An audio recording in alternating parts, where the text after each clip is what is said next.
অনুৰাধা শৰ্মা পূজাৰীৰ গল্প সপোন। 6 ফুটমান ওখ যুৱকজনে বাছৰ ভিতৰত থিয় হওঁতে মূৰটো হাওলাই ৰাখিছে। হয়তো জোকাৰণিত মূৰটো বাছৰ ছালখনত আঘাত পোৱাৰ ভয়তে এনে কৰিছে। এবাৰ সি তাইৰ ফালে ঘূৰি চালে, হয়তো খালী আসন পোৱাৰ আশাত। পুৱাৰ চিটি বাছ, অফিচ স্কুল কলেজলৈ যোৱাৰ সময়। বাছৰ ভিতৰত উশাহ ল'বলৈও সুৰুঙা নাই। তাইৰ আজিকালি বিৰক্তি লাগিবলৈ ধৰিছে জীৱনটোৰ ওপৰত। তাইৰ 27 বছৰীয়া জীৱনটো বব নোৱাৰা বোজা যেন লগা হৈছে। যুৱকজনে লৰচৰ কৰি বাৰে বাৰে ঘড়ী চাইছে। সোঁ হাতেৰে লৈ আছে এটা এক্সিকিউটিভ লেডাৰ বেগ। বাওঁ হাতেৰে বাছত থিয় হওঁতে ধৰিবলৈ দিয়া লোহাৰ ৰডডালত তেওঁক খামুচি ধৰি আছে। তাই হাতখনলৈ চালে। পুৰুষসুলভ কমনীয় আঙুলি, আঙুলিৰ পাবোৰত মিহি কোলা নোম আছে। উজ্জ্বল কাঁহৰ বাতি এটাৰ দৰে আঙুলিৰ ৰং। ৰ'দে পোৰা মাটিৰ দৰে হাতখন। ফৰ্মেল শ্বাৰ্টৰ হাতৰ বুটাম খুলি কুচাই থৈছে। যুৱকজনে আকৌ ঘূৰি চালে। তেনেতে বাছখন ৰৈ গ'ল। অস্থিৰ হৈ যুৱকজনে হেণ্ডিমেনজনক ক'লে, য'তে ত'তে বাছ কিয় ৰখাইছা? তোমালোকৰ সময়জ্ঞান নাথাকিব পাৰে, আমি সময়ত পাবগৈ লাগে। হেণ্ডিমেনজনে যুৱকৰ কথাত গুৰুত্ব নিদি চিঞৰিলে, খালী বাছ, খালী বাছ। আৰু 4জনমান যাত্ৰী উঠিল। বাছৰ ভিতৰত ঠাই নাই। ফুটবোৰ্ডত ওলমি থিয় হ'ল যাত্ৰীকেইজন। যুৱকজনে ঘড়ীটোলৈ চালে আকৌ এবাৰ। তাই যুৱকৰ মুখখন চালে এবাৰ। ঠিক এনেকুৱা যুৱক এজনকে তাই জীৱন সংগী কৰি ল'ব খোজে। ঠিক এনেকুৱা গভীৰ এহাল চকু, প্ৰখৰ দৃষ্টি যাৰ। যুৱকজনে তাইলৈ এবাৰ চালে।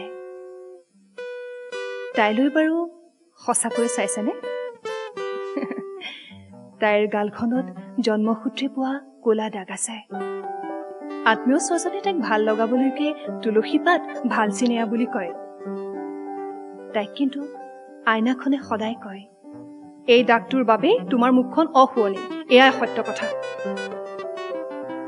তাই প্ৰথম ৰিচিপশ্যনিষ্ট চাকৰিটো পাওঁতে কোম্পানীৰ এজন এক্সিকিউটিভে মেনেজিং ডাইৰেক্টৰক হেনো কৈ গৈছিল, ৰিচিপশ্যনিষ্টজনী দেখাত ভাল হ'ব লাগিছিল, স্মাইলিং, ছেক্সি লুকিং, অফিচত সোমাই প্ৰথম ভাল লাগি যোৱা বিধৰ।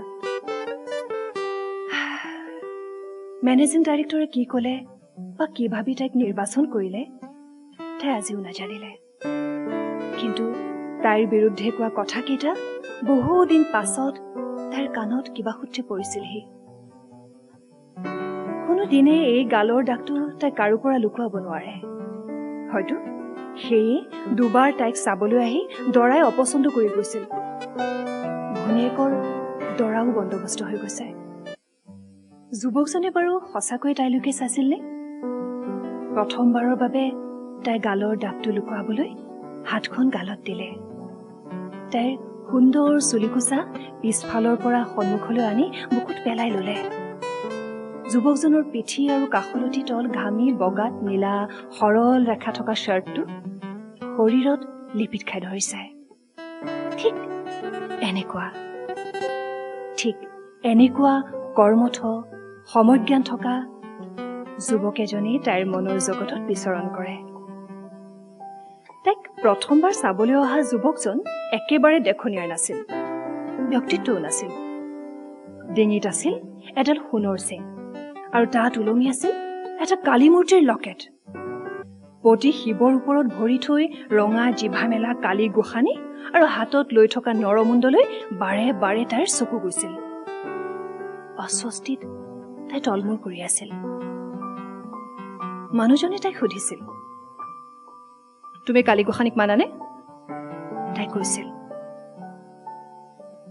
মই প্ৰাৰ্থনা কৰোঁ, কিন্তু বিশেষভাৱে কাকো নামানো।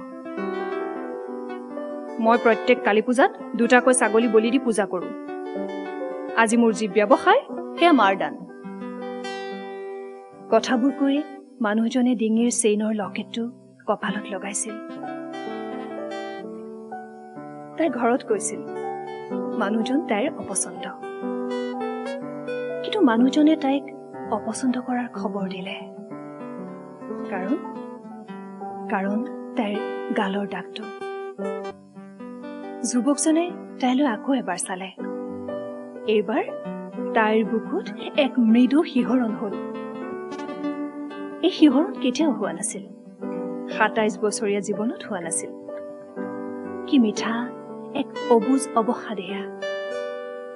যুৱকজনৰ ক'ৰবাত নিশ্চয় ডাঙৰ এপইণ্টমেণ্ট আছে। বাছখন আকৌ ৰখালে। এইবাৰ তাই উত্তেজিত হৈ উঠিল। তাই বাৰু সময়তে পাবগৈ, কিন্তু সেই যুৱকজন, তেওঁৰ সাংঘাতিক জৰুৰী কাম আছে। যুৱকজনে আকৌ ঘড়ী চাই এইবাৰ জুমি জুমি খিৰিকীৰে বাহিৰলৈ চাইছে। হঠাৎ হেণ্ডিমেনক যুৱকজনে চিঞৰি ক'লে, বাছ ৰখোৱা, মই নামিম। নাই, ইয়াত নৰয়, অলপ দূৰত পুলিচ চেকিং আছে, ধৰিব। হেণ্ডিমেনৰ উত্তৰ। ৰখোৱা বুলিছো নহয়, গোটেই বাটটো দেখোন য'তে ত'তে বাছ ৰখাইছা। যুৱকজনৰ বাছৰ হেণ্ডিমেনৰ সৈতে তৰ্কাতৰ্কি লাগিল।